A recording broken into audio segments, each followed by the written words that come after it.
আমাদের দ্বীনের মহান অস্ত্র এবং সবচেয়ে গুরুত্বপূর্ণ অস্ত্র হচ্ছে শিক্ষা, এবং সেই শিক্ষাটা হতে হবে ঈমানের শিক্ষা, সেই শিক্ষাটা হতে হবে ইসলামের শিক্ষা। এই জন্য ছোটবেলা থেকেই ওই যে বললাম, আমাদের ঘরের সবচেয়ে প্রথম শিক্ষাঙ্গন হচ্ছে আমাদের ঘর, আমাদের পরিবার, এবং সর্বপ্রথম যিনি হচ্ছেন এই শিক্ষক, তার নাম হচ্ছে মা। মা পারে একজন সন্তানকে কিভাবে দ্বীনের উপরে নিয়ে আসতে, আবার মাই পারে কিভাবে কি জানে বলে একজন সন্তানকে দ্বীন থেকে দূরে সরিয়ে দিতে। এই জন্য শিক্ষার প্রথম উৎস হচ্ছে মা। আর সে মা যদি শিক্ষিত হন, সেই পরিবারের সন্তানরা শিক্ষিত হবে, আর যেই শিক্ষায় তিনি শিক্ষিত হবেন তার সন্তানরাও সেই শিক্ষায় শিক্ষিত হবে। যেখানে আল্লাহ রাব্বুল আলামিন আমাদেরকে সর্বোত্তম মডেল দিয়ে তৈরি করেছেন, যে মডেল দুনিয়াতে আর কেউ কোনোদিন বের করতে পারবে না। এই মডেলের উপর সূরা ৩-এর মধ্যে আল্লাহ পাক বলছেন, লাকাদ খালাকনাল ইনসানা ফি আহসানি তাকওয়িম। আহসানি তাকওয়িম, তাকওয়িম মানে হচ্ছে মডেল, আহসান মানে সর্বোত্তম মডেলে আল্লাহ পাক মানুষকে সৃষ্টি করেছেন। আর এই মডেলকে কেন্দ্র করে অন্যান্য প্রাণী সৃষ্টি হয়েছে। দেখেন, প্রাণীগুলোর মধ্যে কতগুলি জিনিস কমন আছে, যেমন দৃষ্টিশক্তি কমন, শ্রবণ শক্তি কমন, নিঃশ্বাসের জন্য নাক, এটাও কমন, তারপরে হাত পা, অন্যদের হচ্ছে আপনার পাও, ইত্যাদি অনেক কিছু আছে। এখানে দেখেন, আমি যেটা বোঝাতে চাচ্ছি যে বাধ্যতামূলক ইসলাম, সেটা কি, যে আপনি কি ইচ্ছা করলে এই চোখের কর্নিয়াটাকে কানে যদি ফিট করেন তাহলে কি দেখা যাবে? না, ফিট করার কোনো জায়গা আছে? কানের মধ্যে যে আল্লাহ রাডার সিস্টেম করে রেখেছেন, যে আওয়াজ দিলে আপনি শুনতে পান।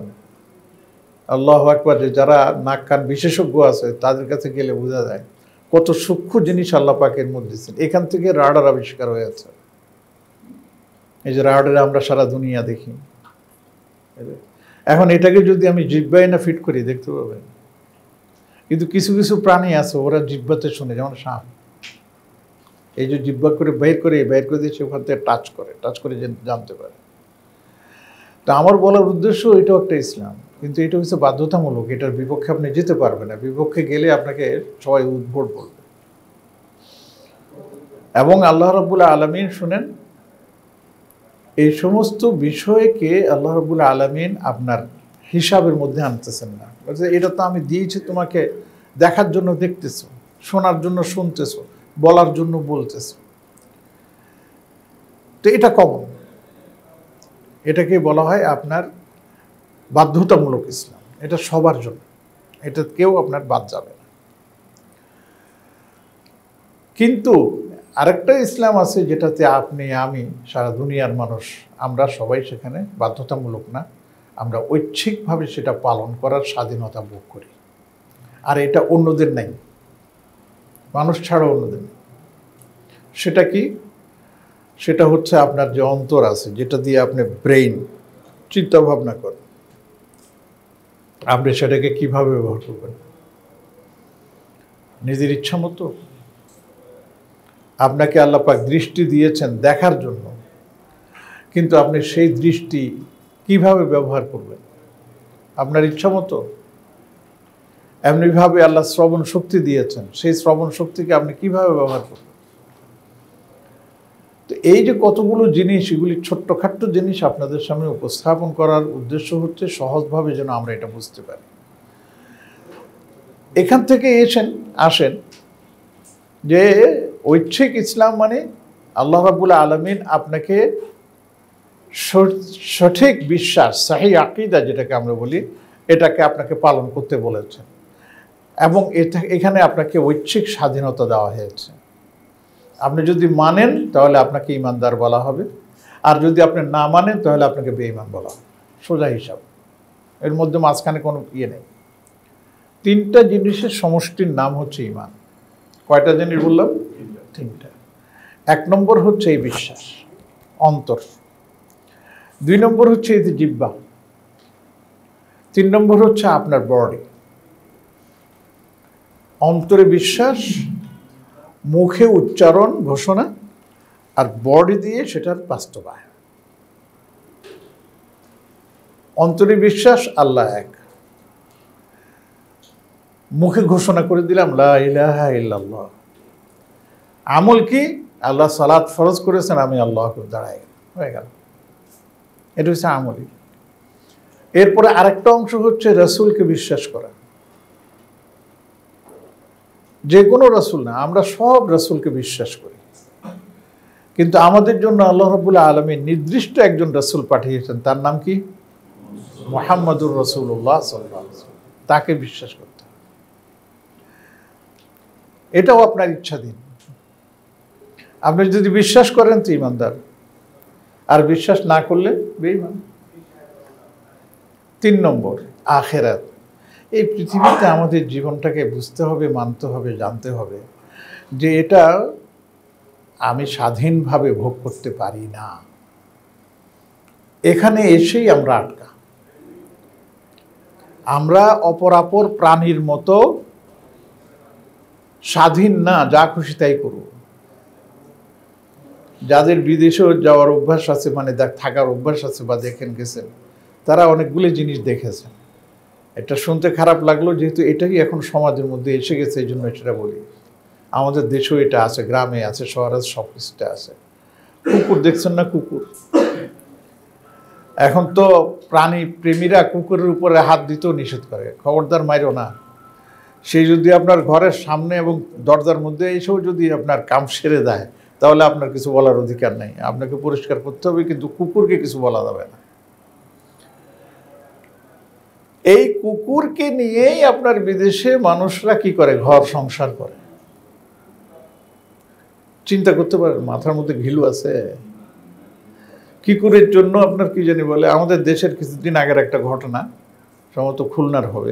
এক ভদ্রলোক বাহিরের থেকে কুকুর একটা আমদানি করছে, যার দাম পড়ছে সম্ভবত 1,50,000 টাকা। বাহিরের থেকে আনছে এবং তার রাখার জন্য আলাদা ঘর করছে এবং সেখানে আলাদা এসি দেওয়া হয়েছে, তার জন্য আলাদা সেবক রাখা হয়েছে যে তার দেখাশোনা করবে। এদের কথাই বলা হয়েছে যে এই ধরনের কুকুর ঘরে থাকলে সে ঘরে ফেরেশতা আসবে। হ্যাঁ, যদি কি জানি বলে আপনার বাড়ি পাহারা দেওয়ার জন্য আপনি রাখেন প্রয়োজন, তাহলে সেটার মাসালা ভিন্ন পড়বে। তো সেটা আমার বড় কথা না। কথা হয়েছে দেখেন, এই কুকুর নিয়ে বিদেশে সংসার করে, চিন্তা করা যায়, প্রায় ঘরের মধ্যে কুকুর পাওয়া যায়। তোরা বলে আমরা কি করব? ছেলে নাই, মেয়ে নেই, স্বামী নেই, স্ত্রী নেই, স্বামী আলাদা, স্ত্রী আলাদা, ছেলে আলাদা, মেয়ে আলাদা, আমাদের তো বাঁচতে হবে কিছু একটা নিয়ে। তো ওই কুকুরকে নিয়ে বাঁচে, কুকুর নিয়ে ঘুরে, কুকুর নিয়ে হাঁটে, কুকুর নিয়ে আপনার পার্কে যায়, কুকুর নিয়ে ঘুমায়, কুকুরের কাঁধে নেয়। এটা কোনো আপনার যে যুগ হলো, আর এটাকে আমরা বলতেছি মানে সভ্য জগৎ। ইন্না লিল্লাহি ওয়া ইন্না ইলাইহি রাজিউন। তো আমি অনেক দূর চলে গেছি, আমি ফিরে আসি সেখান থেকে। তো এখানের মধ্যেই আমার আপনার ঈমানের পরীক্ষা, ইসলামের পরীক্ষা এই জায়গায় যে আমি আমার জীবনটাকে কি নিজের মতো করে পরিচালনা করব, না এই জীবনের যিনি মালিক তার মতো করে আমি আমার জীবনকে সাজাবো। আমার জীবনের মালিক কে বলেন? আল্লাহ। অতএব আল্লাহ দেয়া নির্ধারিত নিয়মকে বাদ দিয়ে যদি আমি চলি, এখানেই আমরা কি জানি বলে নিজের বর্ডার ক্রস করে গেলাম, আমি আর ঈমানদার থাকতে পারবো।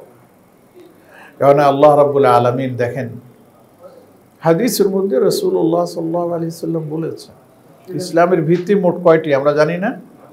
কয়টা? 5টা। 1 নম্বরই হচ্ছে ঈমান। ঈমানের অনেক শাখা প্রশাখা থাকে।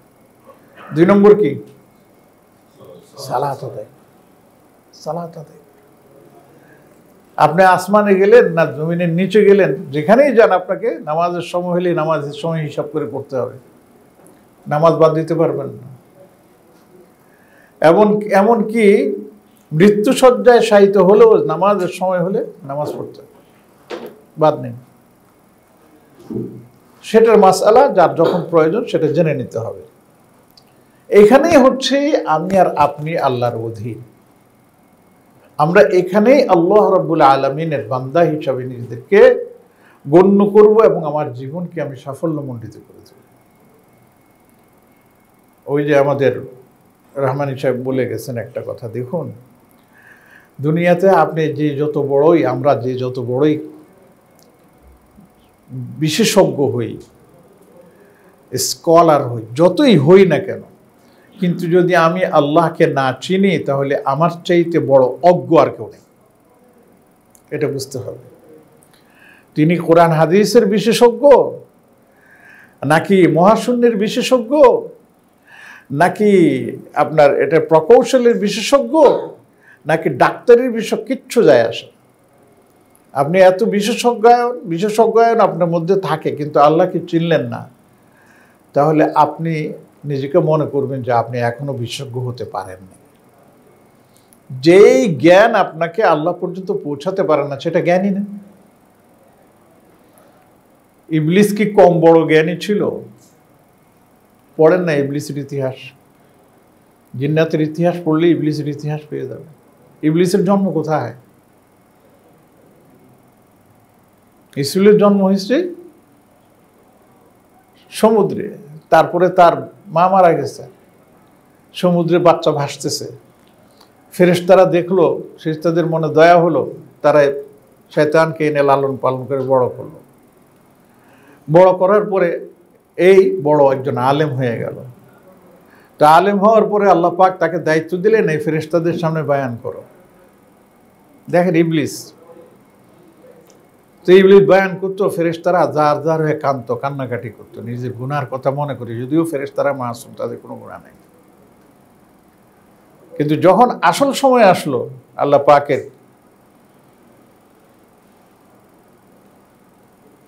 বিশেষ বান্দা আদম আলাইহিস সালামকে সৃষ্টি করবেন খলিফা, অনেকে বল খলিফা আল্লাহ পাক বলেছেন, তখন ফেরেশতারা তো সরাসরি নিষেধ করতে পারে না, বললো যে আরব তৈরি করে কি লাভ, এরা তো ওই জিন্নাতের মতো হানাহানি করবে, মারামারি করবে, রক্তারক্তি করবে। আতাজআলু ফিহা মান ইউফসিদু ফিহা ওয়া ইয়াসফিকুদ দিমা। আল্লাহ আপনার গুণগান করার জন্য তো আমরাই যথেষ্ট। ওয়া নাহনু নুসাব্বিহু বিহামদিকা ওয়া নুকদ্দিসু লাক। দেখেন আল্লাহ পাক এটাকে অস্বীকার করেন নাই, তাদের এটাকে বাতিল করেন নাই। আল্লাহ পাক মেনে নিয়েছেন যে হ্যাঁ এটা হবে, কিন্তু ইন্নী আ'লামু মা লা তা'লামুন, আমি যা জানি হে ফেরেশতারা তোমরা তা জানো না। তার মানে আল্লাহ পাক জানেন যে এর ভিতরেও তার খাস বান্দা আল্লাহ পাক রাখবেন, যারা আল্লাহ আল্লাহ বলে সারা জীবনটা কাটিয়ে দেয়। আর এটাই হচ্ছে আল্লাহর উদ্দেশ্য। তাই আদমকে সৃষ্টি করে যখন ফেরেশতাদের নির্দেশ দেওয়া হলো সাজদা করো, উসজুদু লি আদম, সবাই কিন্তু সিজদায় পতিত হলো। ফাকাউ লাহু সাজদা, তার জন্য সিজদায় নত হও। কিন্তু এই ইবলিস তার ওই অহংকার, জ্ঞানের অহংকার তাকে এই আদেশ মানতে বাধা দেয়। আবার সে অস্বীকার করে, ওয়াস্তাকবার, অহংবোধ প্রকাশ করে। আল্লাহ পাক তখনই সিদ্ধান্ত দিয়ে দেন ওয়া কানা মিনাল কাফিরিন, কাফিরদের অন্তর্ভুক্ত হয়ে গেছে। এখন এটা নিয়ে একটা প্রশ্ন আছে যে ইবলিস কি শয়তানের দলে ছিল, মানে জিন্নাত ছিল নাকি ফেরেশতা ছিল, এটা নিয়ে বিভিন্ন ধরনের মতামত পাওয়া যায়। কিন্তু আল্লাহ কোরআনে কারীমের মধ্যে আল্লাহ পাক বলেছেন কানা মিনাল জিন, এই জিন্নাত জাতির অন্তর্ভুক্ত ছিল। কাজে এটাও আমরা মেনে নিতে পারি। আমার বলার উদ্দেশ্য হচ্ছে, দেখুন এই ইবলিস মুআল্লিমুল মালাকুত হওয়ার পরেও কিন্তু আল্লাহর রহমত থেকে বঞ্চিত হয়েছেন। কেন? আল্লাহর হুকুম মানে নাই, ব্যাস কথা শেষ, একটা সিজদা। আর সেই জায়গায় আপনি আর আমি কতগুলো সিজদা করতেছি হিসাব করেছেন কোনো সময়? 17 রাকাত ফরজ যদি হিসাব করি তো 17 দুগুণে কত? 34টা আপনার আসে দিনে। এর সাথে যদি আরো 12 রাকাত হিসাব করি সুন্নতে মুআক্কাদা, তো 12 দুগুণে কত? 24। 34 আর 24-এ কত? 58। এরপরে যদি আমরা বেতনের 3 রাকাত হিসাব করি তাহলে 3 দুগুণে, তাহলে 3 দুগুণে 6, 58 আর 6 কত? 64টা আপনি সাজদা প্রতিনিয়ত আপনি করে যাচ্ছেন ডেইলি। তাহলে এবার চিন্তা করেন মাসে কতগুলো, বছরে কতগুলো। শুধু রমজান মাসেই 20 রাকাত যারা আমরা তারাবি পড়ি তাদের হিসাব করেন, 8 রাকাতের হিসাব করেন। এত সাজদা আমরা আল্লাহ পাককে করতেছি, সুবহানাল্লাহ। বিশ্বাস করেন পেয়ারে ভাই, যে এত সাজদার মধ্যে যদি একটা সাজদা যদি আল্লাহর সামনে আমার ঠিক মতো হয়ে যায়, আমি পার হয়ে গেছি। চিন্তা করতে পারে। অথচ ফেরেশতা একটা সাজদা দিয়ে, এই ইবলিস একটা সাজদার কারণে বিতাড়িত। এবার আসেন, এখানেই হচ্ছে আমাদের ইসলাম। দেখুন কোরআনে কারীমের মধ্যে আল্লাহ পাক বলছে, বান্দা দুনিয়াতে তো ধর্ম অনেকগুলো থাকবে, কিন্তু সবগুলো ধর্ম আমার কাছে গ্রহণযোগ্য হবে না।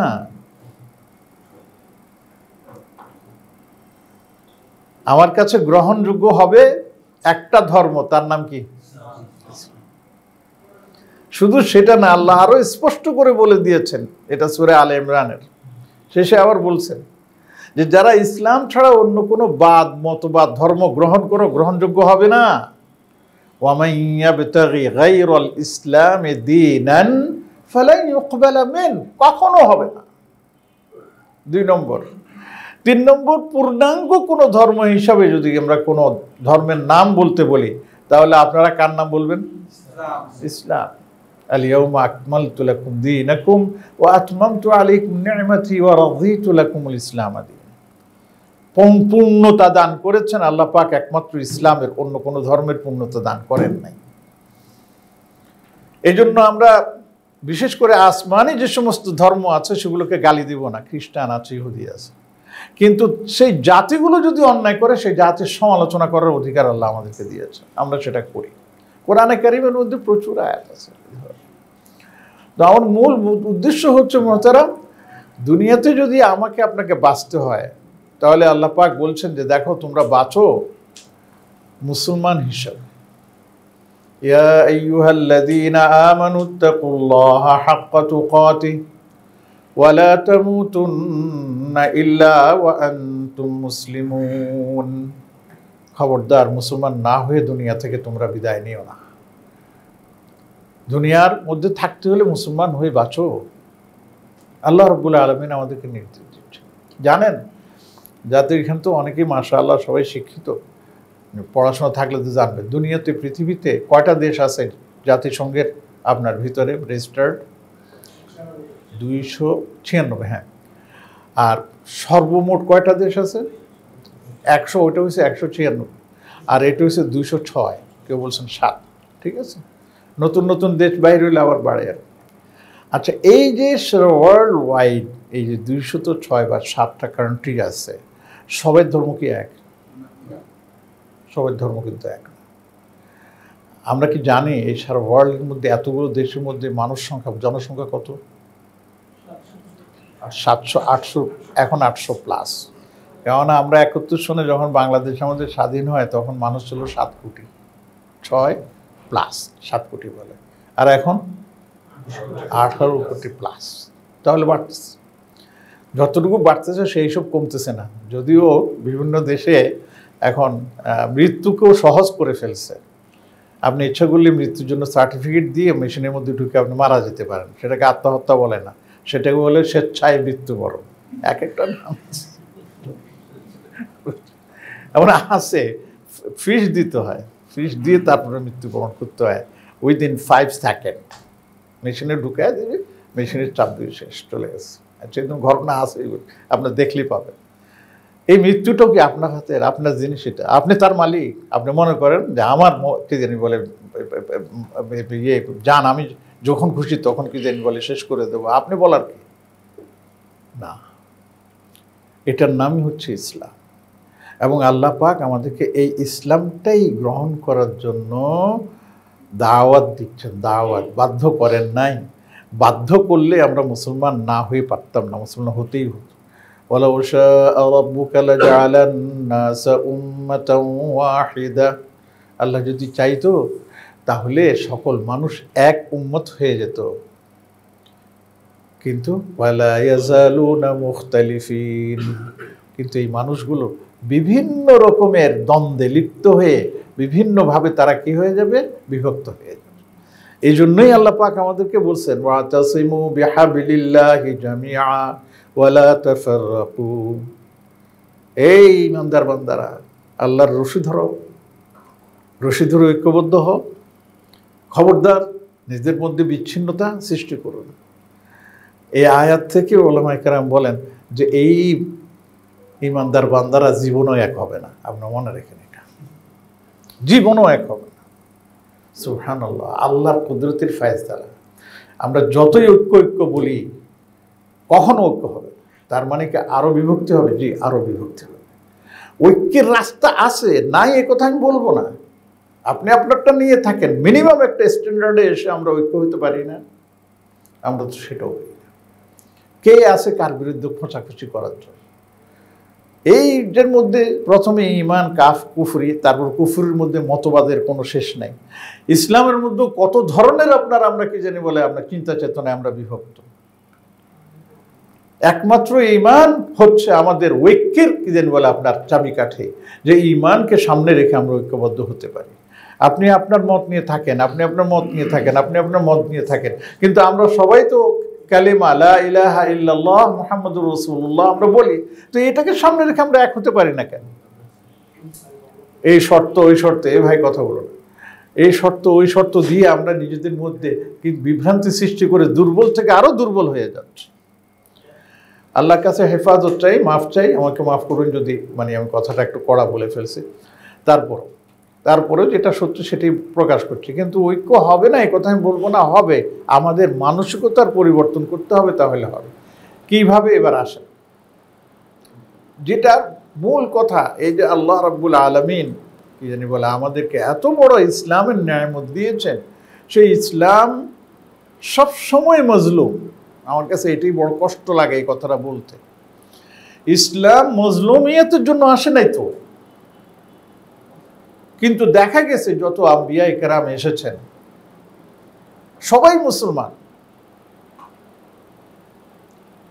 আদম আলাইহিস সালাম থেকে নিয়ে একবারে আমাদের নবীজি সাল্লাল্লাহু আলাইহি ওয়াসাল্লাম পর্যন্ত সবাই ইসলামের দাওয়াত নিয়ে এসেছেন।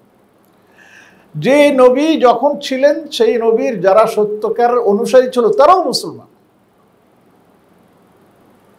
কিন্তু আমাদের নবীজি আসার পর অন্যান্য নবীদের উপর ঈমান আনা ফরজ, ঐচ্ছিক না, ফরজ।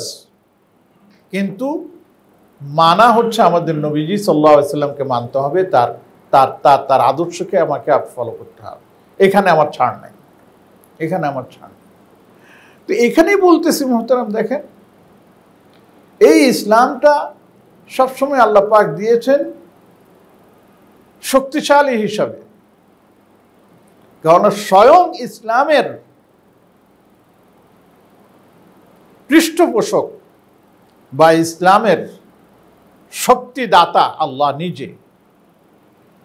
কিন্তু মজার ব্যাপার হয়েছে, সেই আল্লাহ রাব্বুল আলামিন এই দুনিয়াতে মুসলমানদেরকে বেশি মজলুম বানাইছেন।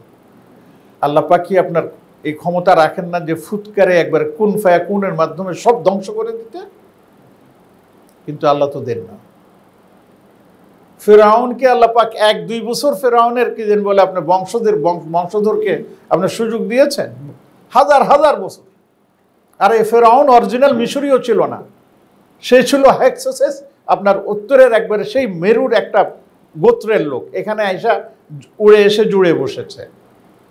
1952 সনে মিশরীয়রা প্রথম আপনার স্বাধীনতা লাভ করে এবং তারা নিজেদের ক্ষমতা নিজেদের হাতে নেয়। এর আগে ছিল না। ইতিহাস পড়েন, ফেরাউন জাতির বংশ পড়েন, দেখবেন সেখানে।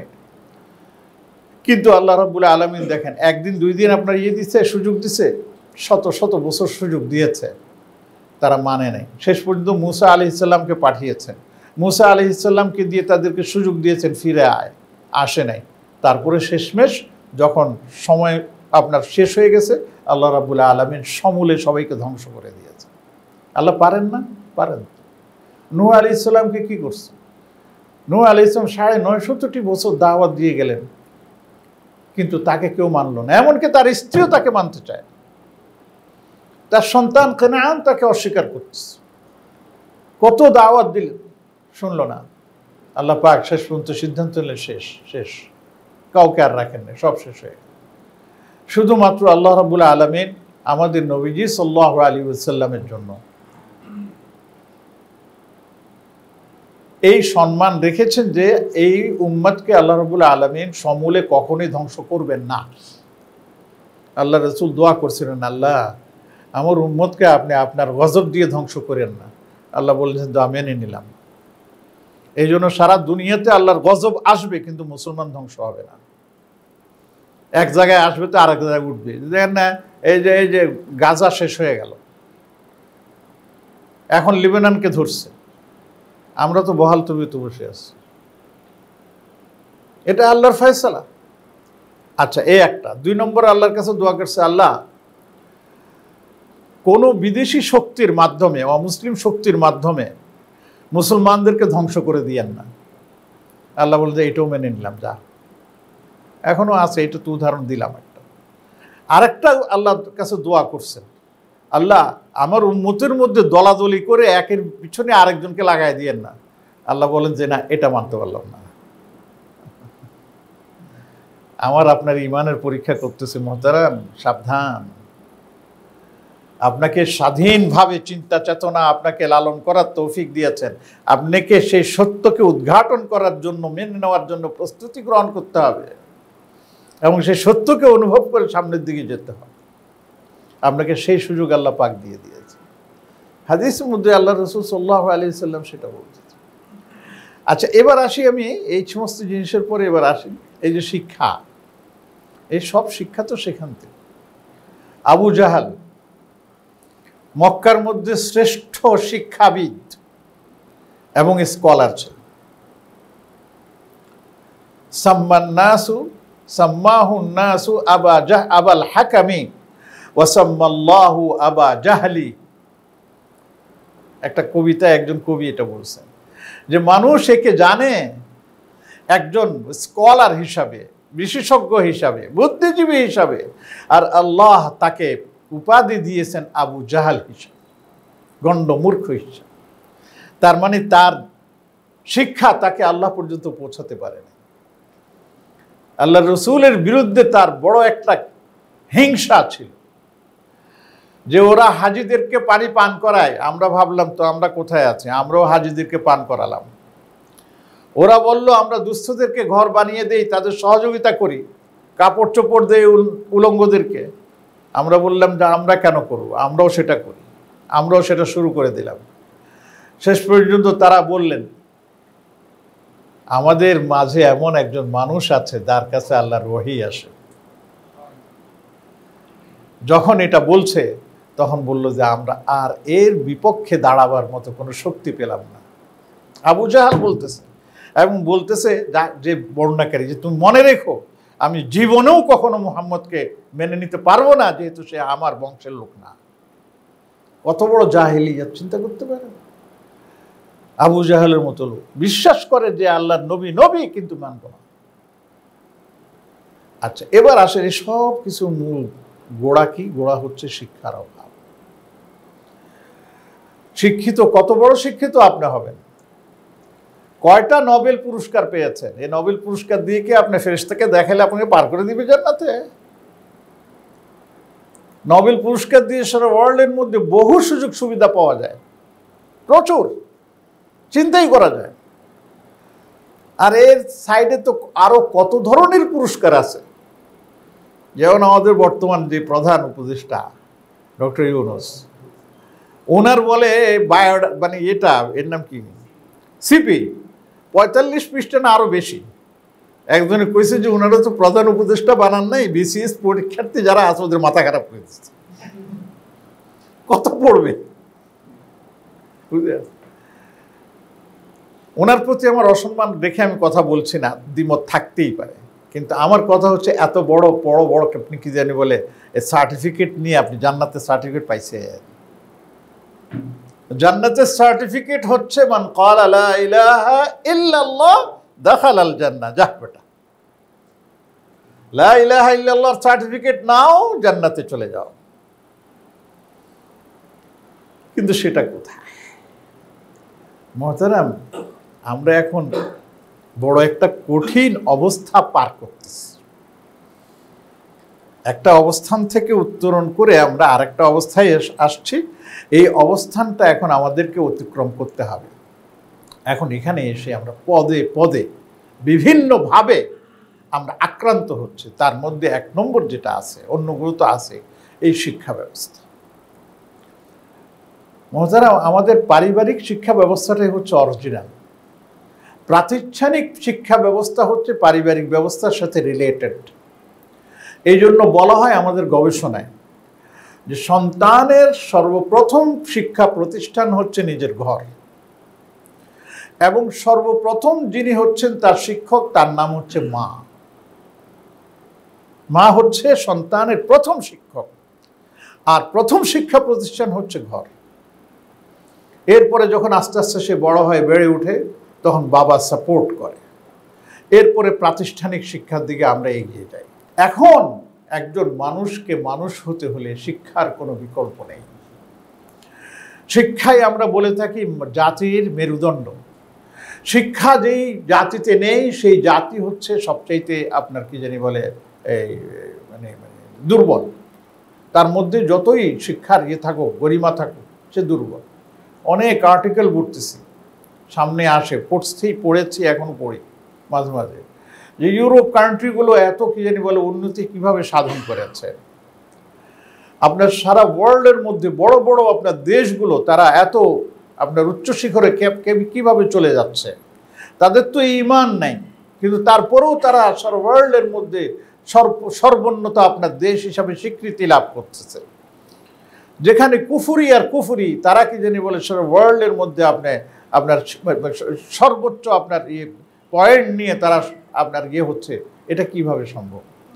আমি তার উত্তরে আপনাকে বলবো, দেখেন, এই শিক্ষার মাধ্যমে তারা এগিয়ে গেছে। তারা কি জানি বলে তাদের এর নাম কি, এই যে তাদের তাদের তাদের আপনার শিক্ষা দীক্ষা গবেষণা যা কিছু আছে, এই সব কিছু নিয়েই তারা এগিয়ে যাচ্ছে। কিন্তু মহতারাম, দিন শেষে ফলাফল শূন্য। এই সব কিছু এগিয়ে গিয়ে তারা যদি সারা দুনিয়াকেও আপনার কি করে ফেলে, আপনার এই যে অধীনস্থ করে ফেলে, নিজেদের মধ্যে নিয়ে আসে, কিন্তু তাদের মধ্যে যদি ঈমান না থাকে, তাহলে ফলাফল জিরো, কিছুই পাবে না, কিছুই পাবে।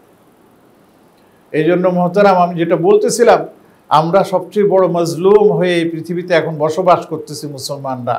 যদি আমরা এটা মনে করি, বাস্তবতাও এটা, কিন্তু ভুল হবে। আপনাকে মনে করতে হবে যে না, আমি যদিও নাকি বাহ্যিক দৃষ্টিতে মজলুম, বা আমি বাহ্যিক দৃষ্টিতে সারা দুনিয়াতে মানে এখন বলা হয় যে মুসলমানরাই হচ্ছে সবচেয়ে নিকৃষ্টতম জাতি। চিন্তা করতে পারে, কেননা তাদের কিছুই নেই, তারা অন্যের দ্বারা আপনার চলে। অথচ কি নাই আপনি বলবেন? আমরা একটা সাবজেক্ট পড়েছিলাম, হাদরুল আলম ইসলামী, সমসাময়িক ইসলামী বিশ্ব। সেইখানে আমরা দেখেছি, আমরা পড়েছি সেই সমস্ত মধ্যে সারা ওয়ার্ল্ডের যতগুলো সম্পদ আছে, যত ধরনের সম্পদ আছে, সব সম্পদের 2/3 মালিক হচ্ছে মুসলমানরা। মুশকিল হচ্ছে সেগুলো ভোগ করতেছে অমুসলিমরা। এখানেই হচ্ছে আমাদের দুর্বলতা। আমরা যদি সেগুলি ধরে রাখতে পারতাম, এবং সেগুলোর উপর যদি এখন আমরা কন্ট্রোল করতে পারি, তাহলে সারা দুনিয়া আমাদের দিকে এসে তাকিয়ে থাকবে, যে আমরা দিলে তারা খাবে, না হলে খাবে না, তাহলে ভুকায় থাকতে হবে। কিন্তু এখানে এসে আমরা ধরা খেয়ে গেছি, আর এই জায়গাতেই আমরা বলি যে আমরা মজলুম। অথচ আল্লাহ পাক তো আমাদেরকে মজলুম হিসাবে দুনিয়াতে পাঠান নাই। আল্লাহ পাক তো আমাদেরকে পাঠিয়েছেন যে তোমরা দুনিয়াকে শাসন করবে, আর দুনিয়াকে শাসন করতে হলে ঈমানের কোনো বিকল্প নেই। যখন এই ঈমানকে নিয়ে আমরা বিভিন্ন ধরনের আচরণ করব, তখন চেঙ্গিস খানের মতো লোক এসে আমাদেরকে ধ্বংস করে দেবে। 600 আপনার হিজরি সনে আপনি দেখেননি, মঙ্গোলিয়া থেকে এসে পুরা একাধারে মারতে মারতে মারতে মারতে কি জানি বলে আপনার প্রায় কি জানি বলে আরব বিশ্ব পর্যন্ত পৌঁছে গেছে এই চেঙ্গিস খান। ইরাকের অবস্থা কি করে দিয়েছিল? ইরাকের বিশাল বিশাল গ্রন্থাগারগুলোকে জ্বালিয়ে পুড়িয়ে ছাই করে দিয়েছে, সমুদ্রের মধ্যে সমস্ত বইপত্র ফেলে দিয়েছে। বড় বড় আল্লাহওয়ালা কি তখনও ছিল না? ছিল। তারা ওকে পারছে ঠেকাইতে পারে না। অনেকে এইভাবেই গেছে, আবার অনেকে প্রতিরোধ করার চেষ্টা করেছে, কিন্তু এগিয়ে আসতে পারে না। আমি যেটা বলতে চাচ্ছি মহতারাম, আমাদের দ্বীনের মহান অস্ত্র এবং সবচেয়ে গুরুত্বপূর্ণ অস্ত্র হচ্ছে শিক্ষা, এবং সেই শিক্ষাটা হতে হবে ঈমানের শিক্ষা, সেই শিক্ষাটা হতে হবে ইসলামের শিক্ষা। এই জন্য ছোটবেলা থেকেই ওই যে বললাম, আমাদের ঘরের সবচেয়ে প্রথম শিক্ষাঙ্গন হচ্ছে আমাদের ঘর, আমাদের পরিবার। এবং সর্বপ্রথম যিনি হচ্ছেন এই শিক্ষক, তার নাম হচ্ছে মা। মা পারে একজন সন্তানকে কিভাবে দ্বীনের উপরে নিয়ে আসতে, আবার মাই পারে কিভাবে কি জানে বলে একজন সন্তানকে দ্বীন থেকে দূরে সরিয়ে দিতে। এই জন্য শিক্ষার প্রথম উৎস হচ্ছে মা। আর সে মা যদি শিক্ষিত হন, সেই পরিবারের সন্তানরা শিক্ষিত হবে। আর যেই শিক্ষায় তিনি শিক্ষিত হবেন, তার সন্তানরাও সেই শিক্ষায় শিক্ষিত হবে। কিন্তু দুঃখজনক হলো সত্য, আমাদের মায়েরাও অনেক ক্ষেত্রে বিভ্রান্তিতে পড়ে যান যে অমুক আমার ফ্রেন্ড, আমার বান্ধবী, তার ছেলে মেয়েরা কি উন্নত জীবন যাপন করছে, আর আমি দ্বীন মানার কারণে আমি সেগুলো কিছুই করতে পারছি না, বাইরে বেড়াতে পারি না, যেতে পারি না, চেহারা খোলা রাখতে পারি না, আমি কি জানি বলে আমার মেয়েদেরকে সুন্দর করে সাজিয়ে নিতে পারি না, না না আমি এটা মানব না। তখনই কিন্তু সেই শিক্ষার মধ্যে আপনার ঘুণে ধরা আপনার চলে আসে, সে দুঃখজনক একটা অধ্যায় সৃষ্টি হয়। এখন বর্তমান পরিস্থিতিতে আমি আমার একটা অভিজ্ঞতার কথা বলি, যে দেখা গেছে দিনদার পরিবারের সন্তানেরা শতকরা প্রায় 50 থেকে 60% ঠিক থাকে, আর অন্যরা কিছুটা দিক নির্দেশনা হারিয়ে ফেলে। অপরদিকে আপনার জেনারেল শিক্ষিত যারা আছেন, তাদের মধ্যে 60 থেকে 70% দ্বীনের পথে আসতেছে, আর অন্যরা কিন্তু আগের মতন চলে যাচ্ছে। এরা বুঝতে পারতেছে যে আমার সন্তানকে যদি আপনি মানুষ করতে চাই, তাহলে এই দ্বীনি শিক্ষা ছাড়া আমার কোনো গুরুত্ব নেই, উপায় নেই। বিদেশের কথা বলবেন, আপনাদের অনেকেরই বিদেশের অভিজ্ঞতা আছে, জানাশোনা আছে সব কিছু। আমাদের ছাত্রছাত্রীদেরকে কিভাবে আপনার শিক্ষা থেকে বঞ্চিত করা হয়। তাদের স্কুলে কি জানি বলে আপনার শুক্রবার বলতে কোনো ছুটি নেই, তাদের স্কুল টাইম হচ্ছে সকাল 9টা থেকে বিকাল 3টা পর্যন্ত, শুক্রবার দিন দুপুরের কি জানি বলে আপনার জুমার নামাজের কোনো সময় নেই। কিন্তু হ্যাঁ, তাদের মধ্যে একটা মানবতা আছে, এটা আমি স্বীকার করি বলি। আপনি যদি আপনি ক্লাসের প্রিন্সিপালকে বলেন যে প্রিন্সিপাল সাহেব, আমি কি জানি বলে শুক্রবার দিন আমার ছেলেকে 12টা বাজে নিয়ে যেতে চাই, কেন? যে এদিন আমাদের প্রেয়ার ডে, আমার বাচ্চাকে আমি আমার সাথে প্রেয়ারে নেব। ওয়েলকাম, মেনে নেয় আছে। আমি আমার বাচ্চাকে হালাল খাদ্য দেব, আপনাদের টিফিনের মধ্যে কি খাদ্য দেন আমরা জানি না, কিন্তু আমি হালাল খাদ্য চাই, তখন সে বলবে ওয়েলকাম, আমি সেটার ব্যবস্থা নিচ্ছি। এটাও আছে। কিন্তু আবার ওইটাও আছে, অনেকে বলবে যে না আমরা এগুলি করতে পারবো না, তখন ওনারা নিয়ে আসে, বলে তাহলে আমি আপনার এখানে স্কুলে দেব না। এই জন্য বিভিন্ন দেশে আমাদের মুসলিম কমিউনিটিগুলো বিভিন্নভাবে মাদ্রাসা আপনার কাজ করতেছে এবং তাদের শিক্ষার ব্যবস্থা করতেছে। যাই হোক, সেটা বড় কথা। আমি আমাদের দেশকে নিয়ে বড় চিন্তিত, আমি আমার দেশের কথা বলতেছি। আরে ভাই, আমার ছেলে ধর্ম শিখবে কি একজন ধর্মবিদ্বেষীর কাছে? আপনারা নিশ্চয়ই সচেতন মানুষ, আপনারা জানেন সংস্কারের মধ্যে শিক্ষা সংস্কার, NCTBR এর কি জানি বলে আপনার যেই শিক্ষা সংস্কারের যাদেরকে রাখা হয়েছে, তার মধ্যে অন্তত 2 জনের নাম পাওয়া যায় যারা ধর্মবিদ্বেষী। কিভাবে তারা এইভাবে এটাকে নিল যে ধর্মবিদ্বেষীদেরকে দিয়ে আমাদের শিক্ষা সংস্কার করবে, আমাদের ধর্মকে সংস্কার করবে, এবং সেখানে এমন এমন জিনিস আপনার ভিতরে ঢুকায় দেওয়ার চেষ্টা করা হচ্ছে যেটা আপনি আর আমি কল্পনাও করতে পারি না। মানবতা বিরোধী সব কি জানি বলে আপনার জিনিসগুলো ঢুকানোর চেষ্টা করতেছে। স্পষ্টভাবে বলতে গেলে বলতে হয় LGBT কি জানি আছে এগুলি, তারপরে আপনার এর নাম কি সেক্সুয়াল লাইফ, এরপরে মেয়েরা কি আজীব কারবার, মেয়েরা বলতেছে যে আমরা অভিভাবকদের দাবি করতেছি, প্রমাণ চাই, আমরা অভিভাবকদের কি জানি বলে স্বীকৃতি চাই। কেন? কেননা যদি অবৈধ সন্তান হয় তার বাবার পরিচয় দিবে করতে, আমাদেরকে সেই দিতে হবে, এর নাম কি আমাদের সুযোগ দিতে হবে। চিন্তা করতে পারেন, এই ধরনের আরো অনেক কিছু আছে যেগুলোর যদি আমরা এখন থেকে সোচ্চার না হই, তাহলে আমাদের ছেলে মেয়েদেরকে আমরা সঠিক পথে রাখতে পারব। আমরা এখন শুনতেছি আমাদের ওলামায়ে কেরাম, আল্লাহ জাযায়ে খায়ের দেখ, ওনারা এই ব্যাপারে মানববন্ধন করেছেন, আমাদের সাইফুল ভাই, আমাদের সানাউল্লাহ ভাই সহ, শেখ আহমদুল্লাহ সহ ওনারা করেছেন, আল্লাহ ওনাদেরকে জাযায়ে খায়ের দেখ। আমি শুধু কান্না করেছি, যেতে পারি, এখন যাওয়ার দরকার, কিন্তু আল্লাহর কাছে দোয়া করি। মসজিদে একবারে জোরালোভাবে বলেছি, সবাইকে উৎসাহিত করেছি। প্যারে ভাই, এই দ্বীনের শিক্ষাটা হচ্ছে আসমানি। ইকরা বিসমি রাব্বিকাল্লাযী খালাক, আমাদেরকে পড়তে বলা হয়েছে, কিন্তু উন্মুক্ত না, বলা হয়েছে পড়ো সেই মহান রবের নামে যিনি তোমাদেরকে সৃষ্টি করেছেন। রব, আমরা সূরা ফাতিহায় পড়ি না আলহামদুলিল্লাহি, তারপরে কি রব্বিল আলামিন, রব্বিল আলামিন। এরকম ভাবে রব একবার দুইবার আসছে, কোরআনে কারীম অনেকবার আসছে। কোথায় পড়ালেখায় আমাদের সেই রব বলেন? তার মানে আমার শিক্ষার মূল উৎস হচ্ছেন স্বয়ং আল্লাহ রাব্বুল আলামিন, কারণ তিনি হচ্ছেন আল্লামুল গায়ুব। কাজে আমার সন্তানকে প্রথমে আমার রবের সাথে পরিচয় করিয়ে দিতে হবে। সেই মাকে আমাকে বুঝতে হবে, যারা মায়েরা শুনতেছেন, বোনরা শুনতেছেন, আপনাকে প্রথমে আপনার সন্তানকে রবের সাথে পরিচয় করিয়ে দিতে হবে। পিতাকে সেই দায়িত্ব গ্রহণ করতে হবে। এই জন্য বাসায় বাচ্চাদেরকে সময় দিতে হবে, তাদের সাথে খেলাধুলার ছলে তাদেরকে আল্লাহর সাথে পরিচয় করিয়ে দিতে হবে। আমাদের সৃষ্টি স্রষ্টাকে মানে বিভিন্নভাবে যার যেভাবে মেধা সেভাবে দিয়ে তিনি তাদেরকে শেখাবেন। ঠিক এমনি ভাবে ভালো মন্দের কথাও তাদেরকে জানাতে হবে। মিথ্যা কথা বলবে যে এই হাতের মধ্যে একটা নেই, আমি তোমাকে দেবো, আসো আসো আসো আসো আসো, আসছে ঝট করে ধরে ফেলে হাতে কিছু নেই, তো এটা মিথ্যা হয়ে গেল না? এইভাবে শেখানো যাবে না। আপনি কিছু নেন, তারপরে দেখেন, তারপর তাকে ডাকেন, তারপর তাকে বুঝান যে দেখো এটা ওইভাবে দিচ্ছে, এটার নাম হচ্ছে সত্য। সত্য কথা বললে আল্লাহ সওয়াব দেবেন, আর মিথ্যা কথা বললে আল্লাহ তোমাকে শাস্তি দেবেন। বাচ্চাদের জেহেনের মধ্যে এখন যে এটা ঢুকে দিবেন, এটাই তার কি জানি বলে একটা আপনার কি হবে, ভিত্তি হবে। সে সারা জীবন এটার উপর তার জীবনকে পরিচালনা করবে।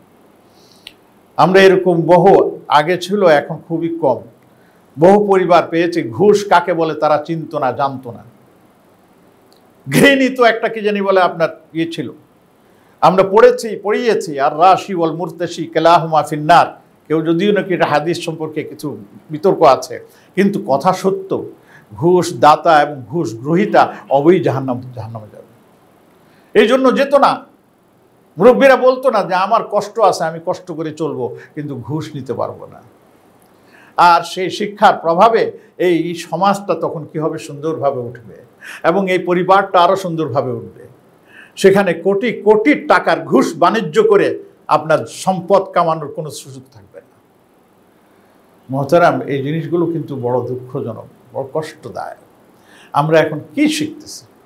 এই জন্য ইসলামের মূল নীতি হলো শিক্ষা থেকে শুরু করো, এবং শিক্ষা সন্তানের অন্তরে গচ্ছিত করো, যেন এই শিক্ষার আলো দ্বারাই তার পুরো জীবনটা সে কাটিয়ে দিতে পারে।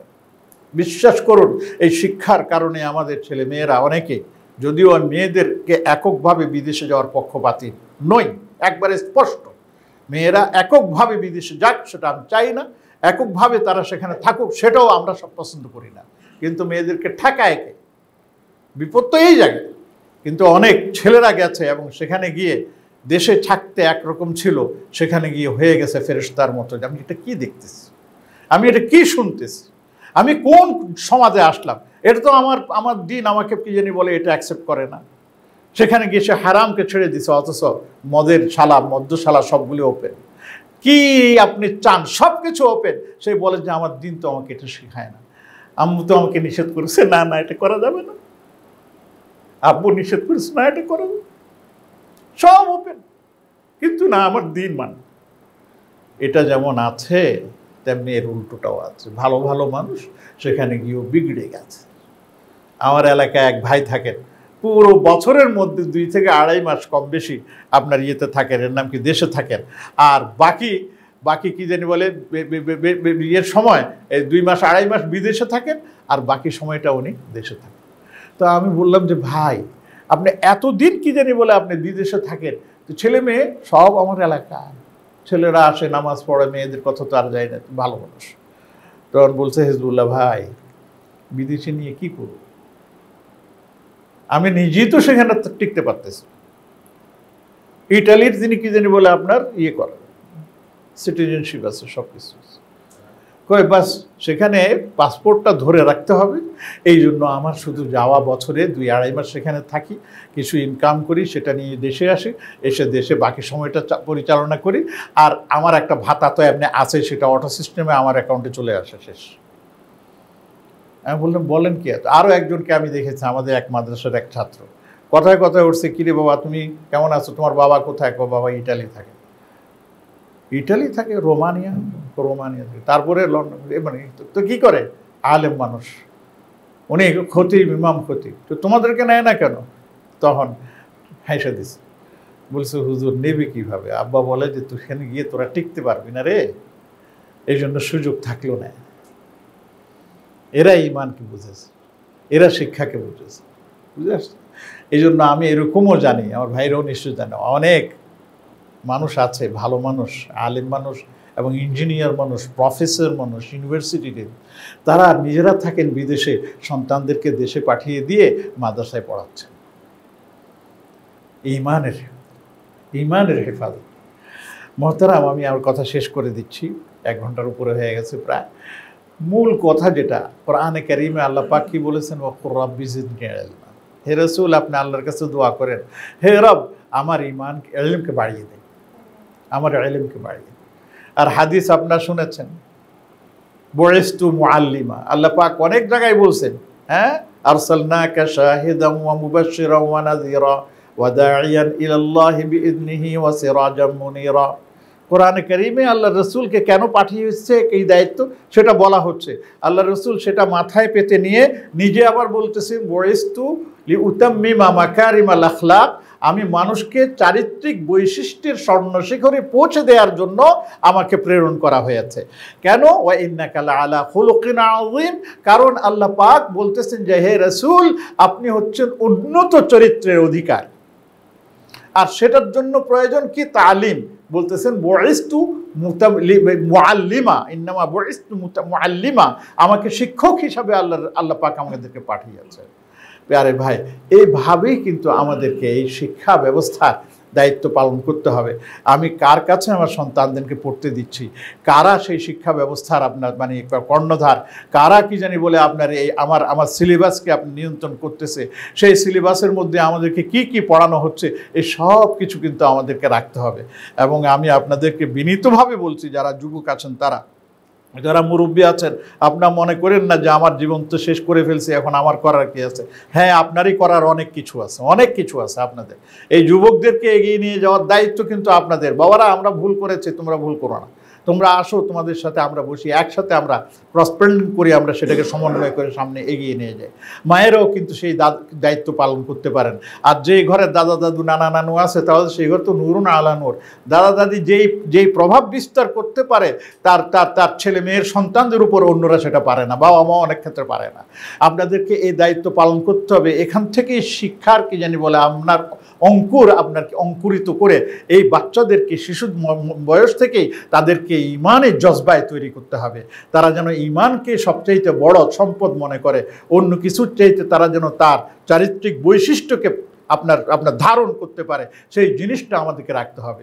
আর একটা জিনিসও বলে দেয় যে এর পাশাপাশি আপনার সন্তানরা যদি ঘর থেকে বেরিয়ে স্কুল, কলেজ বা ইউনিভার্সিটি, মাদ্রাসায় যেখানে যাক না কেন, যদি তারা আবাসিক থাকে, তাদের সাথে সার্বক্ষণিক যোগাযোগ রেখে এবং তাদের খোঁজখবর রেখে তাদেরকে গাইডলাইন দিতে হবে। আপনি বলবেন তো স্কুলে আছে, সে তো মানে আপনার হোস্টেলে আছে, সেখানে প্রভোস্ট আছে, অমুক আছে, তমুক আছে, তারা দেখবে না, তাদের উপরে আপনারা করতে পারবেন না। এমনিভাবে মাদ্রাসায় উস্তাদরা কি জানি বলে তাদের নিগরানি করে, ঠিক আছে, কিন্তু তাদের উপর পুরোপুরি আপনি ছেড়ে দেবেন না। তারা তাদের দায়িত্ব পালন করুক, আপনি পিতামাতা হিসেবে আপনার দায়িত্ব পালন করতে হবে। সে কি করে, কোথায় যায়, কি পড়ে, সব কিছু তাকে নিয়ন্ত্রণ করতে হবে, তাকে দেখতে হবে। তাহলেই ইনশাআল্লাহ আমরা আশা করতে পারি যে আপনার সন্তান, আমার সন্তান, আল্লাহ পাক তাদেরকে একটা সুন্দর পরিবেশের মধ্যে রেখে আমার ঈমানের হেফাজত, তাদের ঈমানের হেফাজত করতে পারে। আমি এই জন্য সবসময় বলি, আমার মসজিদেও বলি, ভাই নিজের ঈমানের হেফাজত করেন, নিজের সন্তানের ঈমানের হেফাজত করেন। ভাই, নিজের ঈমানের চাইতে বড় সম্পদ দুনিয়াতে আর কিছু নাই। এই গাড়ি বাড়ি, এই সম্পদ দিয়ে কিচ্ছু হবে না। যদি ঈমান থাকে, এই গাড়ি বাড়ি সব কিছু থাকলে তো নূরুন আলা নূর। আর যদি না থাকে, তাহলে আমরা বেলাল ইবনে আবি রাবাহের মতো, আম্মার ইবনে ইয়াসিরের মতো ঈমানকে নিয়ে আল্লাহর দরবারে উপস্থিত হয়ে যাব। সেই ঈমান দিয়ে ইনশাআল্লাহ আল্লাহ সন্তুষ্টি অর্জন করে আমরা জান্নাতে ইনশাআল্লাহ চলে যেতে পারবো। কি বলেন? ইনশাআল্লাহ পারবো না? ইনশাআল্লাহ। আল্লাহ আমাদের সবাইকে সেভাবে গড়ে ওঠার এবং আমাদের সেভাবে চলার তৌফিক দান করুন। এই বলেই সবাই শুকরিয়া আদায় করে আমার বক্তব্য এখানে শেষ করতেছি। ওয়া আখিরু দাওয়ানা আলহামদুলিল্লাহি রাব্বিল আলামিন। আসসালামু আলাইকুম ওয়া রাহমাতুল্লাহি ওয়া বারাকাতুহু।